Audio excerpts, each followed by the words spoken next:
Seemingly looked like he was going to be more active. His body work would win the day. At least that was the way it was early. Yeah.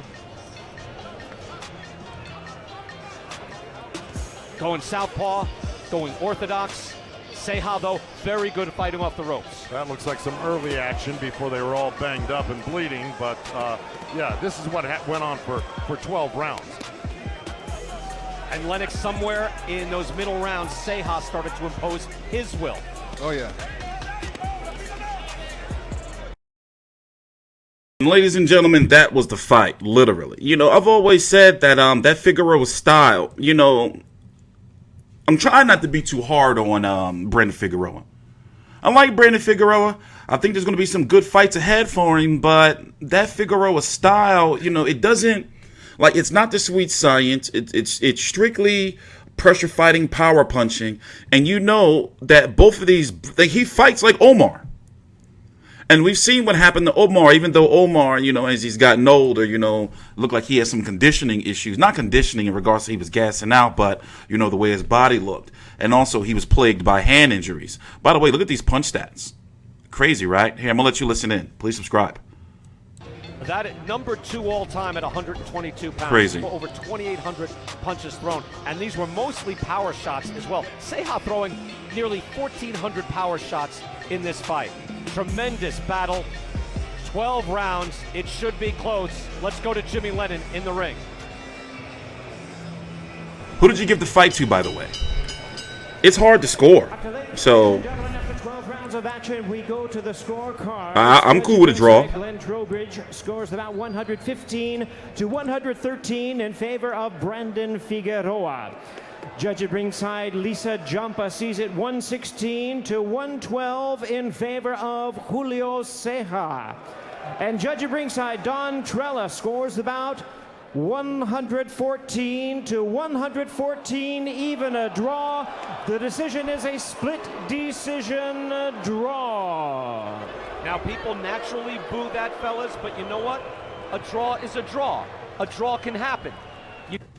I'm cool with that. Also, by the way, I don't consider Brandon Figueroa a champion. He just now became the WBA world champion at 122 pounds. By the way, also Julio Ceja, whose last fight was against Guillermo Rigondeaux, he was winning. He came in at a full division above 122. So, you know, Brandon Figueroa can, you know, say, well, that's probably why and all type of shit like that. Expect for Brandon Figueroa to be babied with that bullshit WBA belt. It's not his fault. It's a secondary title, and it's considered a title, and it's just like, man, it's some bullshit. Like, I hate that fucking WBA belt. Like, for real, it's a cop-out. Let's listen in. Brian, well, Brandon, what a fight. I know you expected him to come in with pressure. You expected him to come in with the combinations. He most definitely did that. Did you believe that this was very close, and did you think you won it? Yes, I mean, I think I did win the fight. You know, he did come with pressure, but I feel like I fought better in the earlier rounds, and I finished up strong. You know, he came in 4.5 pounds over. How much was that adding fuel to your fire in this fight? I mean, I'm basically fighting a guy above my weight class, but, you know, we never said no to fight. We took the fight. But I'm pretty sure if he was to weigh 122, that would have, you know, it wouldn't even be a close fight. You know, you said that you wanted to prove that you were a true champion. Tonight you faced, I think it was 373 punches landed. That is the most you've ever faced in a fight. Do you feel like you've proven that you are a true champion for those critics out there? Yes, ma'am, but, you know, definitely we got to run the rematch back, but this time he better make 122. All right. Thank you so much. All right, we'll send it over to Jordan Plant. Thank you, Heidi. Felix De Jesus will translate for us. That was a great fight. I don't want to see that shit again. Punches. You were taking punches well. Where do you feel you fell short? Look at his mouth. Muy buena pelea, Julio. Ahí se intercambiaron bastante golpes. ¿A dónde tú piensas que estaban tal vez un poquito corto en esta pelea? Bueno, primero que nada, quiero darle gracias a toda la gente. Y esta pelea es para toda la gente que vino aquí. Que se la dedico a todos ustedes. Gracias. First of all, this fight is for all you fans that came out here to see me. Thank you for being here. Now he's saying that he would like to run it back, have a rematch. What do you think about doing that? Él quiere otra próxima pelea contigo. Bueno, pues la verdad es que fue una gran pelea, una pelea que nosotros sabemos que fue de este lado, pero bueno, así son las cosas. Es un gran peleador y yo estoy listo para dar una revancha. No, él me dio la pelea de hombres, le agarro la revancha y de verdad que ya nada más que mi promotora, Promociones del Pueblo, se llega a un acuerdo para la revancha y yo estoy listo para el día que sea. Yeah, he was a man about it. He gave me the rematch, and you know, he gave me the fight. So now I'm ready for the rematch. I think I won, but you know, if they called it a tie, that's fine. I respect the judge's opinion, but definitely, I want the rematch if it's available. Well, what a great fight. Congratulations to you, even though it was a draw. Brian Kinney, back to you.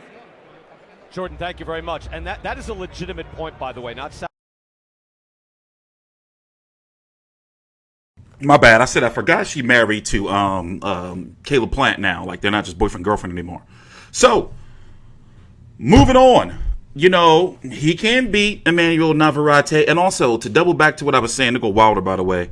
To go back to what I was saying, I think now that they could do a rematch on FS1 or maybe lead a PBC on Fox. At least you know it's going to be exciting. You know, but in my opinion, I can't say, is her boob out? I can't say, it's almost out.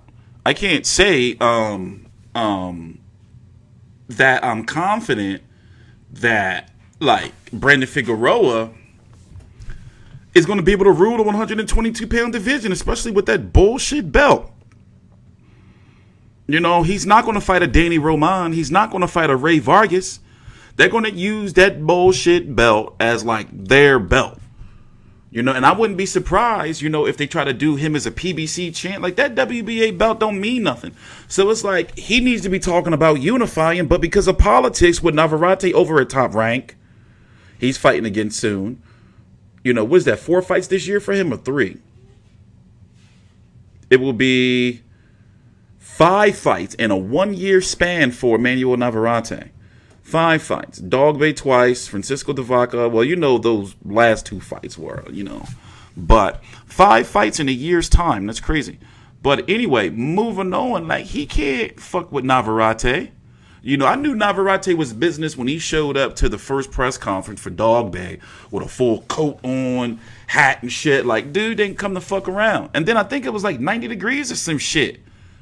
No, I forgot. I think, no, it was cold because the fight was in December. But anyway, the point I'm trying to make is even looking at Danny Roman, like, that would be a good fight. But that style of the Figueroas, yeah, you know they can punch. Like, I'm talking about throw a lot of punches. But overall, by the way, this is just a disgrace right here.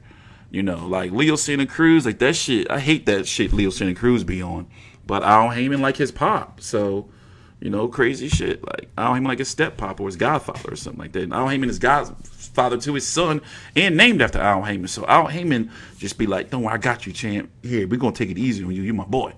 You know, my dog is snoring. You know, I just don't, I mean, you know, Brandon Figueroa, what the fuck? I mean, yeah, that draw was warranted. I know a lot of people going to say that Ceja won, you know, but I can't really make that call right now.